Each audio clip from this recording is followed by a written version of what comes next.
নবম শ্রেণীর সকল ছাত্রছাত্রীদের প্রোগ্রেস টিউটোরিয়াল ইউটিউব চ্যানেলে স্বাগত। আমাদের আজকের আলোচনার বিষয় হলো নবম শ্রেণীর বাংলা কবিতা কবি কঙ্কন মুকুন্দরাম চক্রবর্তীর কলিঙ্গ দেশে ঝড় বৃষ্টি। কবিতাটির গুরুত্বপূর্ণ অতি সংক্ষিপ্ত প্রশ্ন উত্তর। আজ দ্বিতীয় পর্ব। তোমাদের আগের ভিডিওতে প্রথম পর্বটি আলোচনা করা হয়েছে। ভিডিওটি চ্যানেলে আছে, তোমরা অবশ্যই দেখে নিও। আজকের ভিডিওটি নবম শ্রেণীর ছাত্রছাত্রীদের জন্য ভীষণ গুরুত্বপূর্ণ, তাই ভিডিওটি প্রথম থেকে শেষ পর্যন্ত অবশ্যই দেখো। আর একটা কথা বলি, প্রোগ্রেস টিউটোরিয়াল এমন একটি চ্যানেল যেখানে নবম দশম শ্রেণীর প্রথম, দ্বিতীয় ও তৃতীয় পর্যায়ক্রমিক মূল্যায়নের কোশ্চেন প্যাটার্ন অনুযায়ী বিভিন্ন ধরনের প্রশ্ন ও উত্তর আলোচনা করা হয়ে থাকে।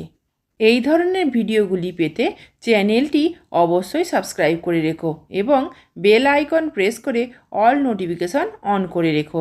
এছাড়া ভিডিওটিকে লাইক, কমেন্ট, শেয়ার করো। চলো আজকের ভিডিওটি শুরু করা যাক। আজকের ভিডিওর প্রথম প্রশ্নটি দেখো, চারি মেঘে জল দেয়, চারি মেঘে এর জল বর্ষণের পরিণতি কী? উত্তর, চারি মেঘে প্রবল জল বর্ষণের কারণে সমস্ত পৃথিবী যেন জলে একাকার হয়ে গেছে আর পথঘাট সব হারিয়ে গেছে। পরের প্রশ্নটি দেখো, ঘন মেঘ থেকে কীরকম বাজ পড়ছিল? উত্তর, ঘন মেঘ থেকে ব্যঙ্গ তড়কা বা ব্যাঙের লাফের মতো বাজ পড়ছিল। পরের প্রশ্নটি দেখো, কলিঙ্গের পথঘাট কিসে একাকার হয়েছিল? উত্তর, প্রচণ্ড বৃষ্টির ফলে কলিঙ্গের পথঘাট জলে জলে একাকার হয়ে গিয়েছিল। পরের প্রশ্নটি দেখো, পৃথিবী জলে মগ্ন হওয়ার ফলে কি হয়েছিল? উত্তর, পৃথিবী জলে মগ্ন হওয়ার ফলে জলের তলায় পথ হারিয়ে গিয়েছিল। পরের প্রশ্নটি দেখো, ঘন ঘন শুনি, ঘন ঘন কারা কি শুনছে? উত্তর, কলিঙ্গ দেশের প্রজারা আকস্মিক প্রবল ঝড় বৃষ্টির কারণে ঘন ঘন চারি মেঘের গর্জন শুনছে। পরের প্রশ্নটি দেখো, কেউ কারো কথা শুনতে পাচ্ছিল না কেন? উত্তর, কেউ কারো কথা শুনতে পাচ্ছিল না কারণ ঘন ঘন জোরে জোরে মেঘের গর্জন সকলের কানে তালা ধরিয়ে দিয়েছিল। পরের প্রশ্নটি দেখো, পরিচ্ছন্ন নাহি সন্ধ্যা দিবস রজনী, সন্ধ্যা দিন ও রাত পরিচ্ছন্ন নয় কেন? উত্তর, কলিঙ্গের আকাশ ঘন কালো মেঘে আচ্ছন্ন, তার ওপর মুষলধারায় বৃষ্টি হচ্ছে, সব সময় গাঢ় অন্ধকার, তাই কলিঙ্গে সন্ধ্যা, দিন ও রাতের অস্তিত্ব স্পষ্ট নয়। পরের প্রশ্নটি দেখো, অতিবৃষ্টির যে আওয়াজ কবি বর্ণনা করেছেন তার নমুনা দাও। উত্তরটি দেখো, অতিবৃষ্টির সময় যে আওয়াজের বর্ণনা কবি দিয়েছেন তা হলো হুড় হুড়, দূর দূর, ঝনঝন ইত্যাদি। পরের প্রশ্নটি দেখো, অতিবৃষ্টির ফলে কি কি পরিচ্ছন্ন ছিল না? উত্তর, অতিবৃষ্টির ফলে সন্ধ্যা, দিন, রাত্রি পরিচ্ছন্ন ছিল না। পরের প্রশ্নটি দেখো, বন্যার সময় কারা গর্ত থেকে বেরিয়ে এসে কি করছিল? উত্তর, বন্যার সময় ভুজঙ্গ তথা সাপ গর্ত থেকে বেরিয়ে এসে জলের উপর ভেসে বেড়াচ্ছিল। পরের প্রশ্নটি দেখো, নাহি জানি জলস্থল কলিঙ্গ মণ্ডলে, এই অবস্থার কারণ কি? উত্তর, কলিঙ্গ মণ্ডলে দেবী চণ্ডীর ষড়যন্ত্রে একটানা 7 দিন নিরবিচ্ছিন্ন প্রবল বর্ষণে সব একাকার হয়ে গিয়ে এই অবস্থা হয়। পরের প্রশ্নটি দেখো, নাহি জানি জলস্থল কলিঙ্গ মণ্ডলে, বাক্যটি সরলার্থ লেখো। উত্তর, বাক্যটি সরলার্থ হলো কলিঙ্গ দেশ জুড়ে জলস্থল আলাদা করে চেনা যাচ্ছে না, সবই জলে ডুবে গেছে।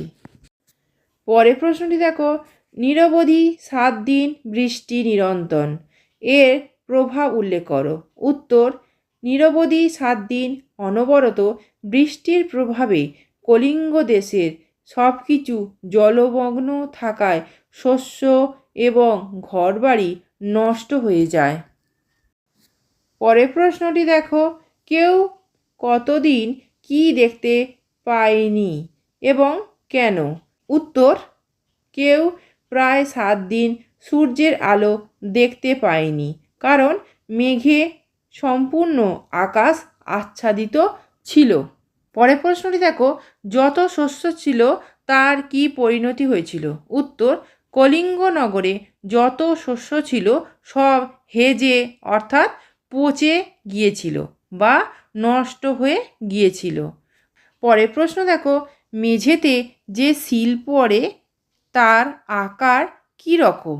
উত্তর, মেঝেতে যে শিল পড়ে তার আকার ছিল ভাদ্র মাসের তালের মতো বড়।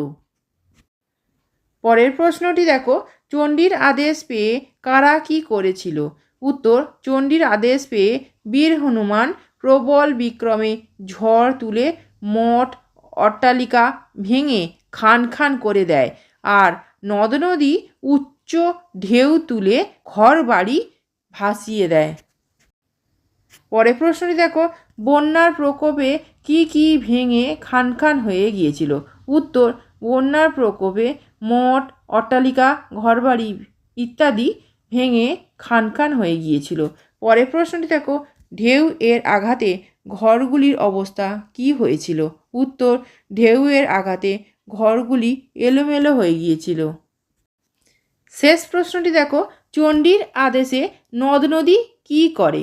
উত্তর, চণ্ডীর আদেশে নদ নদী বিশাল পর্বত সমান সুউচ্চ ঢেউ তুলে নগরের দিকে সব ভাসিয়ে দিতে বয়ে চলে। আজকের ভিডিওতে কলিঙ্গ দেশের ঝড় বৃষ্টি কবিতার যে অতি সংক্ষিপ্ত প্রশ্নোত্তর আলোচনা করলাম, এইগুলি ভালো করে তৈরি করে নাও, যাতে প্রথম পর্যায়ক্রমিক মূল্যায়ন পরীক্ষায় খুব সহজেই প্রশ্ন কমন পাও। আমি যে ক্লাসগুলো তোমাদের নেব সেগুলো অবশ্যই ফলো করো। বাড়িতে তো অবশ্যই পড়ছো, তোমাদের টিউটররা পড়াবেন, তোমাদের বিদ্যালয়ের শিক্ষক শিক্ষিকারা পড়াবেন।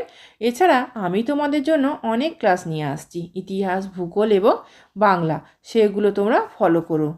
এই ভিডিওটি যদি ভালো লেগে থাকে তাহলে অবশ্যই লাইক কমেন্ট শেয়ার করো এবং চ্যানেলটিকে অবশ্যই সাবস্ক্রাইব করো। এছাড়া প্রোগ্রেস টিউটোরিয়াল ফেসবুক পেজটি লাইক ও ফলো করে রেখো।